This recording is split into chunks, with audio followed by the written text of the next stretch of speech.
ছোট বাচ্চা তো আছে সবারই ঘরে ঘরে, কিন্তু আমাদের সমাজের মধ্যে দেখবেন এমন কিছু মানুষ আছে যারা এই ছোট বাচ্চাকে অবৈধভাবে জন্ম দিয়ে ব্রেনের মধ্যে ফেলে দেয়, ঠিক কিনা?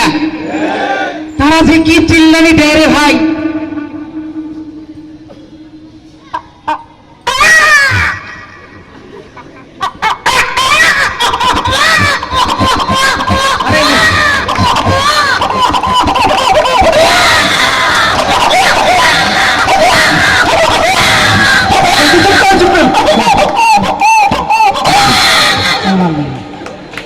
আরে আপনার তো দেখি অনেক অভিজ্ঞতা, আপনার চাকরি তো হয়ে গেছে। যাই হোক, ছোট বাচ্চার কান্না শুনে আমারও কান্না পাচ্ছিল, কি বলি। আর যাই হোক, আমি আরেকটা জিনিস আছে, এরপরে আরেকটা যাই, সেটা হলো যে মানে ব্যতিক্রমী কিছু প্রশ্ন করি, সেটা যে